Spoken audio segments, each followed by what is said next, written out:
The Book of Nahum, Chapter 1. The Burden of Nineveh. The Book of the Vision of Nahum the Elkoshite. God is jealous, and the Lord revengeth. The Lord revengeth, and is furious. The Lord will take vengeance on his adversaries, and he reserveth wrath for his enemies. The Lord is slow to anger, and great in power, and will not at all acquit the wicked.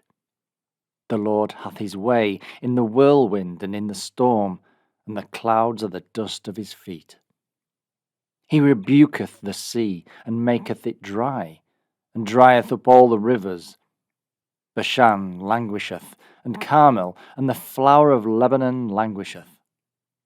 The mountains quake at him, and the hills melt, and the earth is burnt at his presence, yea, the world, and all that dwell therein. Who can stand before his indignation, and who can abide in the fierceness of his anger? His fury is poured out like fire, and the rocks are thrown down by him.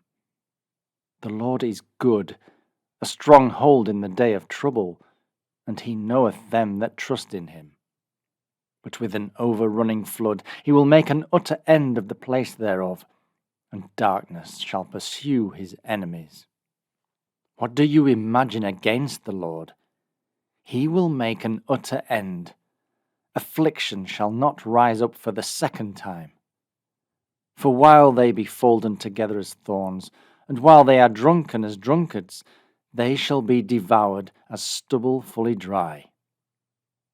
There is one come out of thee that imagineth evil against the Lord, a wicked counsellor. Thus saith the Lord, though they be quiet, and likewise many, yet thus shall they be cut down, when he shall pass through. Though I have afflicted thee, I will afflict thee no more. For now will I break his yoke from off thee, and will burst thy bonds in sunder. And the Lord hath given a commandment concerning thee, that no more of thy name be sown. Out of the house of thy gods will I cut off the graven image and the molten image.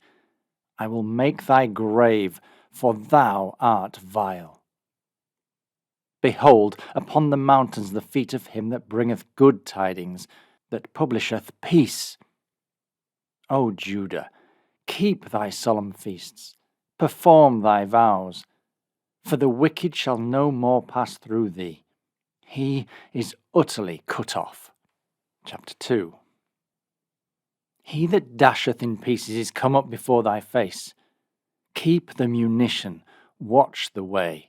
Make thy loins strong, fortify thy power mightily. For the Lord hath turned away the excellency of Jacob, as the excellency of Israel. For the emptiers have emptied them out, and married their vine branches. The shield of his mighty men is made red, the valiant men are in scarlet.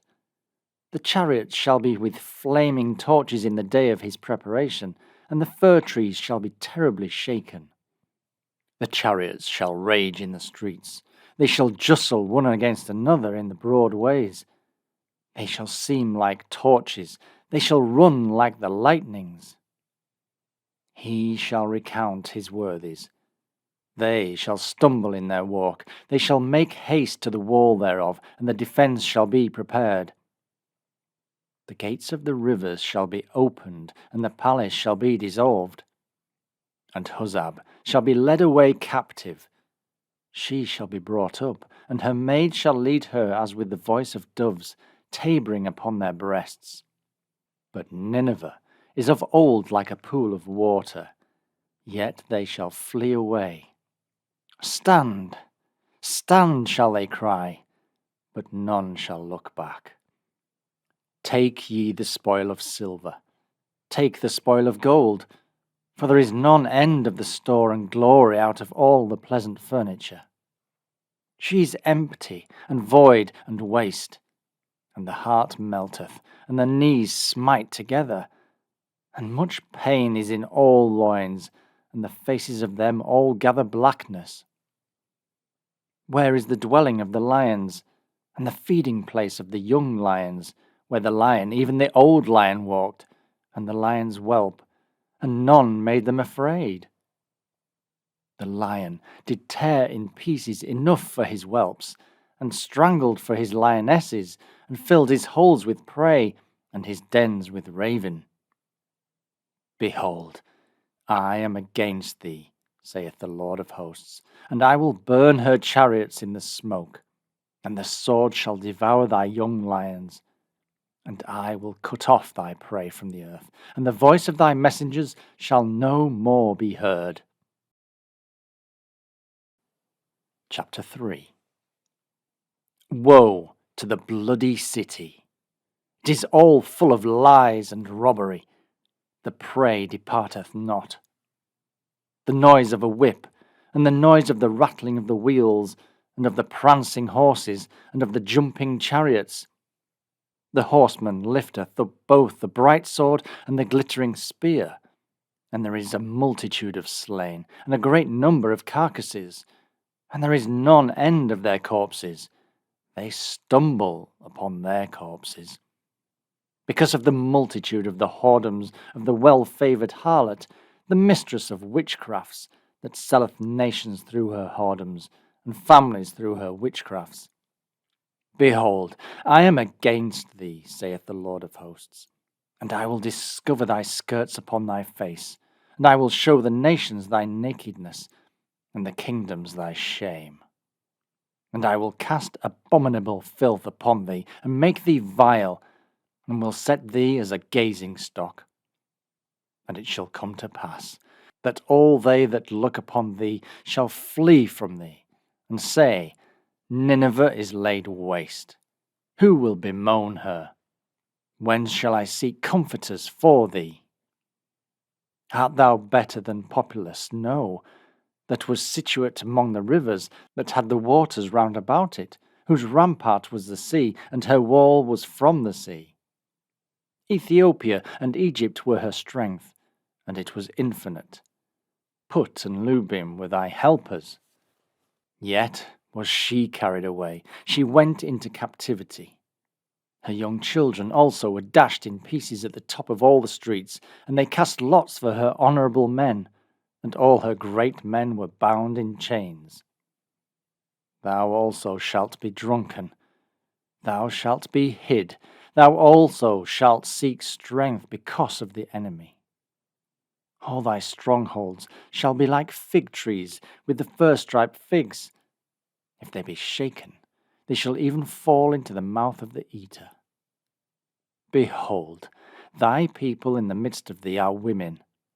The gates of thy land shall be set wide open unto thine enemies. The fire shall devour thy bars. Draw thee waters for the siege, fortify thy strongholds. Go into clay and tread the mortar, make strong the brick kiln. There shall the fire devour thee. The sword shall cut thee off, it shall eat thee up like the cankerworm. Make thyself many as the cankerworm, make thyself many as the locusts. Thou hast multiplied thy merchants above the stars of heaven. The cankerworm spoileth and fleeth away. Thy crowned are as the locusts, and thy captains as the great grasshoppers, which camp in the hedges in the cold day. But when the sun ariseth, they flee away, and their place is not known where they are. Thy shepherds slumber, O king of Assyria. Thy nobles shall dwell in the dust. Thy people is scattered upon the mountains, and no man gathereth them. There is no healing of thy bruise. Thy wound is grievous. All that hear the bruit of thee shall clap the hands over thee. For upon whom hath not thy wickedness passed continually?